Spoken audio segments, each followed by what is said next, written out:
I thought family meant respect. But when I came home to find my parents and siblings throwing a wild party in my cabin, without asking, without even telling me, I felt my blood boil. They laughed when I told them to leave, saying it wasn't really mine, that I only had it because of luck. But then my husband walked through the door with one folder, one deed, and one sentence that silenced the entire room. In that moment, they realized the truth, and their arrogance shattered instantly. My name is Emily Carter, and I've always known my family didn't respect me. But I never thought they would go this far. It started on a Friday evening. I'd been working late, finishing a big project at the firm, and all I wanted was to drive up to the mountains, breathe in the crisp pine air, and relax in the little cabin my husband and I had bought 2 years ago. That cabin was my sanctuary, the one place I felt truly at peace. But when I pulled into the gravel driveway, I froze. Cars lined the property. At least 8 of them. Music blasted from inside, thumping against the wooden walls. Through the windows, I saw lights flashing, bodies moving, drinks being passed around. I stepped out of my car, heart racing. My own cabin looked like a nightclub. The front door swung open, and my younger sister Jessica stumbled out, laughing with a red plastic cup in hand. She froze when she saw me. "Oh, hey Em. Didn't know you were coming." "Didn't know I was coming?" I repeated, stunned. "This is my cabin." Behind her, my brother Mark appeared, grinning like he'd just won the lottery. "Relax, sis. We're just having a little get-together. Mom and Dad are here too. Everyone needed a break, so we figured your cabin was perfect." I pushed past them into the living room. My jaw dropped. My parents sat on the couch, laughing with relatives I barely recognized. The kitchen counters were covered with empty bottles and half-eaten food. Someone had dragged my favorite armchair near the fireplace, spilling beer on the cushion. I felt sick. "What the hell is going on?" I demanded. My mom waved a dismissive hand. "Don't be so dramatic, Emily. It's just family. You act like you own this place all by yourself." "I do own this place," I shot back. Mark snorted. "Please. You and Daniel only have this because you got lucky. It's not like you actually earned it. Don't be so uptight." Their laughter filled the room, drowning out my words. And in that moment, I realized the truth. They didn't see me as independent, successful, or worthy of respect. To them, I was still the quiet, forgettable daughter. My cabin wasn't mine. It was theirs to use whenever they pleased. I clenched my fists, trembling with rage. But deep down, I knew one thing. This wasn't over. Because my husband, Daniel, was on his way. And when he arrived, the party wouldn't just end, it would expose a truth none of them were ready for. My name is Emily Carter, and I've always known my family didn't respect me. But I never thought they would go this far. It started on a Friday evening. I'd been working late, finishing a big project at the firm, and all I wanted was to drive up to the mountains, breathe in the crisp pine air, and relax in the little cabin my husband and I had bought 2 years ago. That cabin was my sanctuary, the one place I felt truly at peace. But when I pulled into the gravel driveway, I froze. Cars lined the property. At least 8 of them. Music blasted from inside, thumping against the wooden walls. Through the windows, I saw lights flashing, bodies moving, drinks being passed around. I stepped out of my car, heart racing. My own cabin looked like a nightclub. The front door swung open, and my younger sister Jessica stumbled out, laughing with a red plastic cup in hand. She froze when she saw me. "Oh, hey Em. Didn't know you were coming." "Didn't know I was coming?" I repeated, stunned. "This is my cabin." Behind her, my brother Mark appeared, grinning like he'd just won the lottery. "Relax, sis. We're just having a little get-together. Mom and Dad are here too. Everyone needed a break, so we figured your cabin was perfect." I pushed past them into the living room. My jaw dropped. My parents sat on the couch, laughing with relatives I barely recognized. The kitchen counters were covered with empty bottles and half-eaten food. Someone had dragged my favorite armchair near the fireplace, spilling beer on the cushion. I felt sick. "What the hell is going on?" I demanded. My mom waved a dismissive hand. "Don't be so dramatic, Emily. It's just family. You act like you own this place all by yourself." "I do own this place," I shot back. Mark snorted. Please. You and Daniel only have this because you got lucky. It's not like you actually earned it. Don't be so uptight. Their laughter filled the room, drowning out my words. And in that moment, I realized the truth. They didn't see me as independent, successful, or worthy of respect. To them, I was still the quiet, forgettable daughter. My cabin wasn't mine. It was theirs to use whenever they pleased. I clenched my fists, trembling with rage. But deep down, I knew one thing. This wasn't over. Because my husband, Daniel, was on his way. And when he arrived, the party wouldn't just end, it would expose a truth none of them were ready for. The silence after Daniel's declaration was suffocating. My family sat frozen, their arrogance evaporating like mist in the sun. Jessica was the first to break. So what? It's still Emily's. She's our sister. That makes it family property. Daniel's laugh was low, humorless. That's not how ownership works. Legally, morally, ethically, you have no right to be here. And Emily has every right to ask you to leave. My mom's cheeks flushed. You don't understand. Family shares everything. I finally found my voice. No, Mom. Family respects each other. Sharing means asking, not taking. Respect means knocking on the door, not barging in with coolers of beer. Mark's face twisted with anger. You think you're better than us because you have money now? I shook my head. No. I think I deserve the same respect you'd give a stranger. That's not too much to ask. Daniel slid the deed closer to them, his tone firm. I want you all to look at this and understand something. This cabin isn't your safety net. It isn't your weekend getaway. It's Emily's sanctuary. You don't get to disrespect her and then expect to be welcomed here. My dad finally spoke, his voice tight. So what, you're kicking us out? Daniel didn't flinch.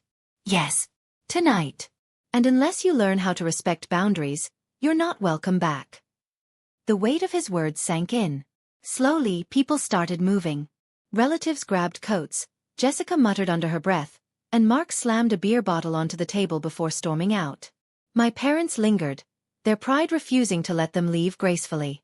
Emily, Mom said quietly, you're making a mistake. Family is forever. Husbands come and go. The cruelty of her words stung, but before I could respond, Daniel stepped closer. His voice was calm but sharp. You're wrong. Husbands don't just come and go. Not when they actually love and protect their wives. What's temporary is entitlement. And that ends tonight. I swallowed hard, tears burning at the corners of my eyes. For years, I had let my family treat me like an afterthought. But now, standing beside Daniel, I felt seen, truly seen, for the first time. By midnight, the cabin was empty except for us. I collapsed onto the couch, exhausted. I can't believe that just happened. Daniel sat beside me, pulling me close. You shouldn't have had to fight this battle alone. They needed to hear it from me. And now they know, we're not people they can push around anymore. As the fire crackled softly, I realized something.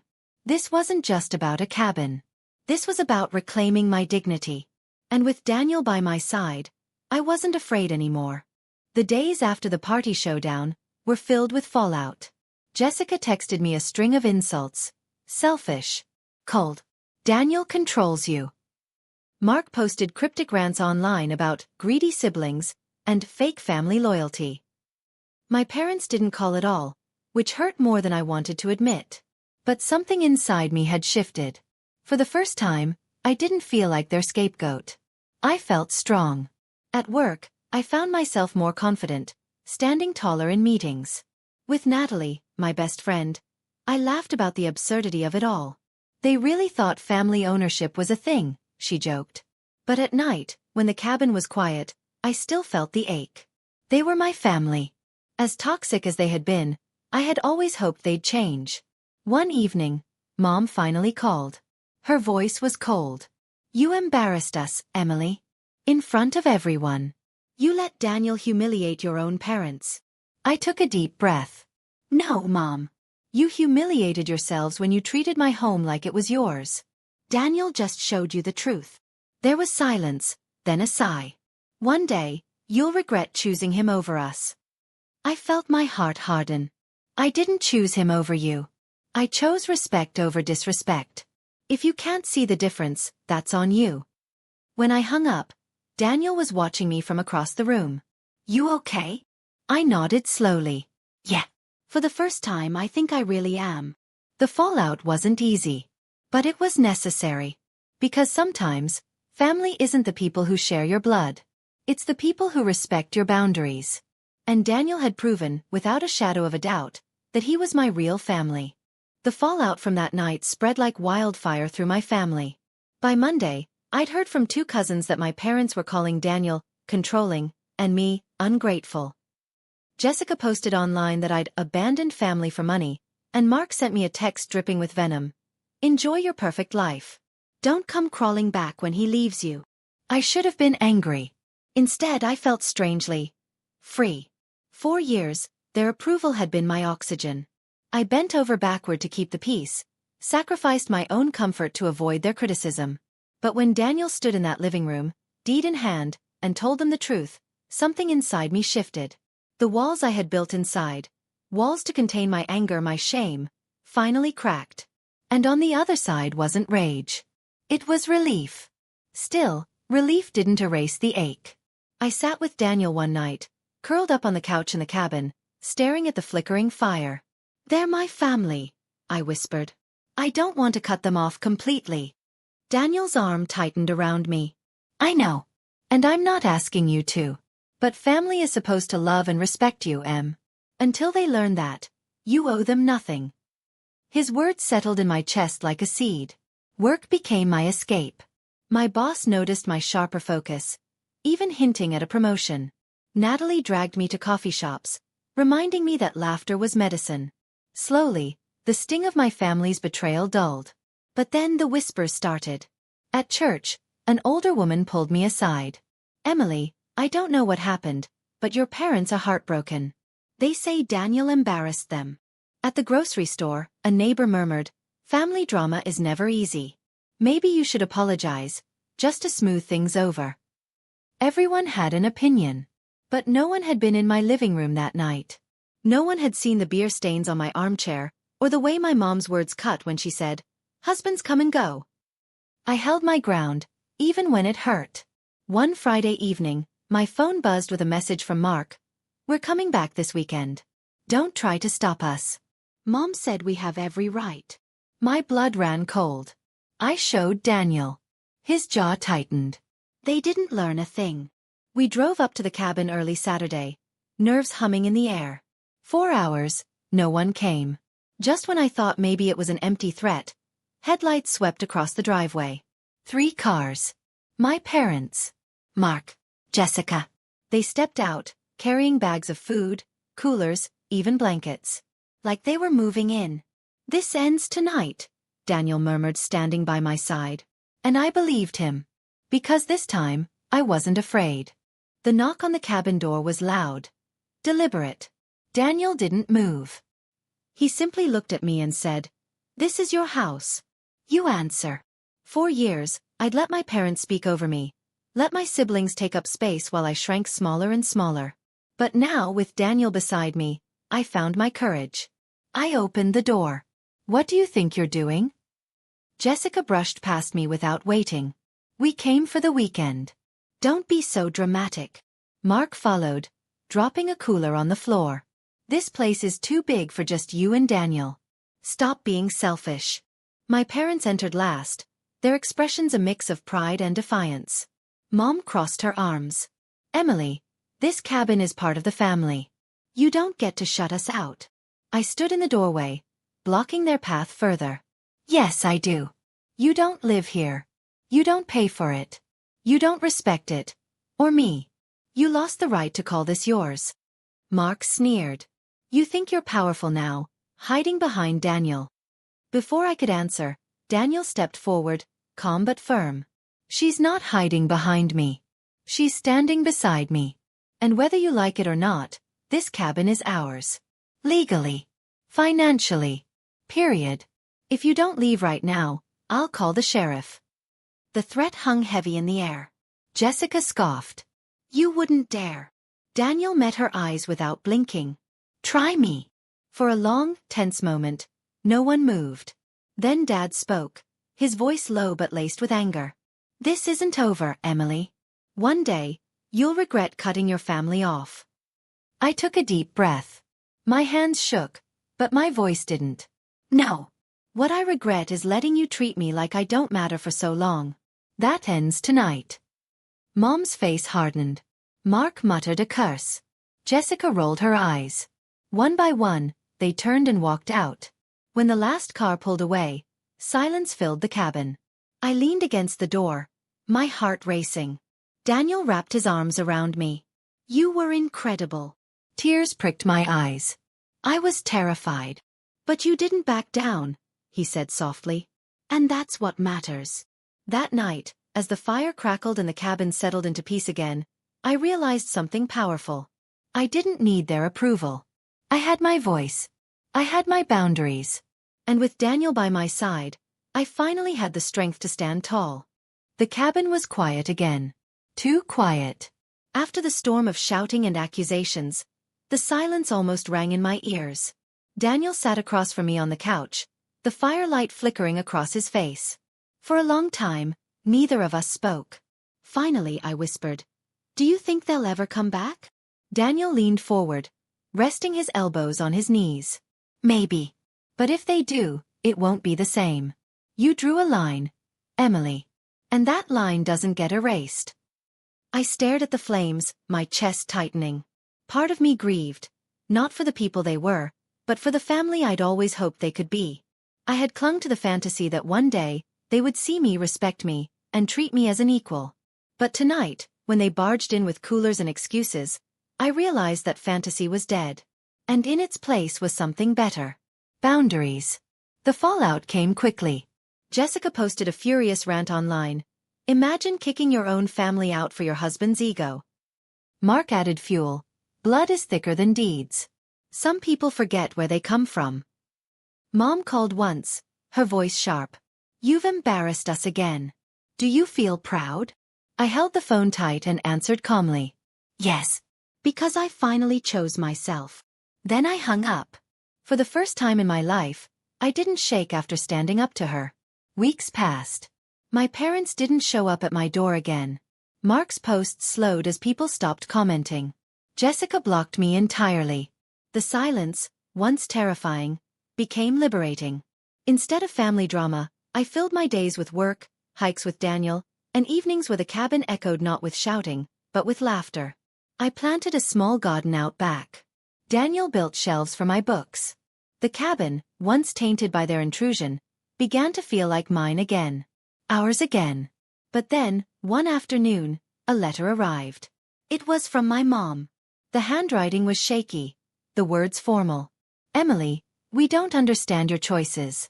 But you're still our daughter. If you ever change your mind, our door is open. I read it twice, my emotions twisting. It wasn't an apology.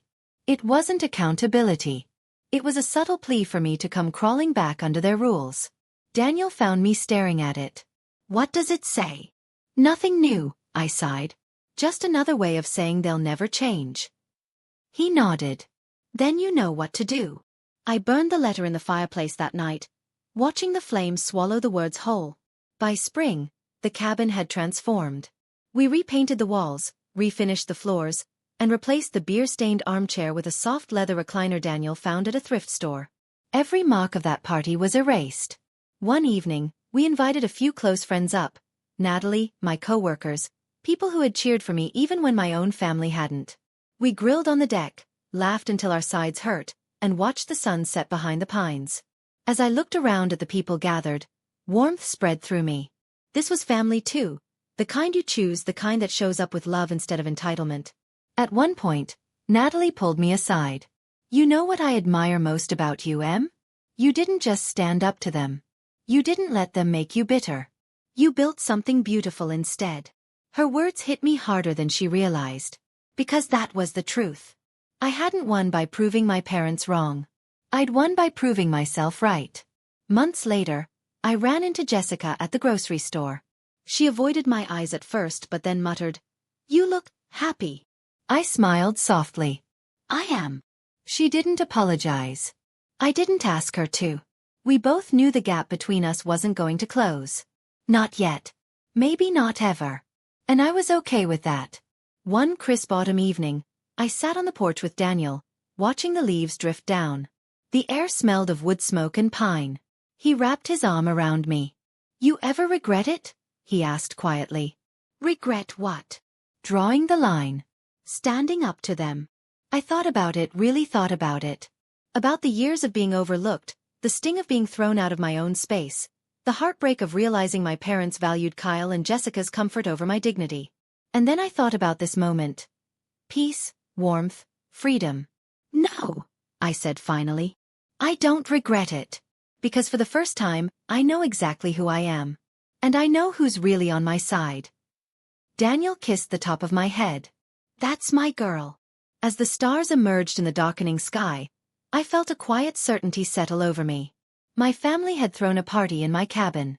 They had laughed, dismissed me, and tried to erase me. But in the end, they had revealed themselves.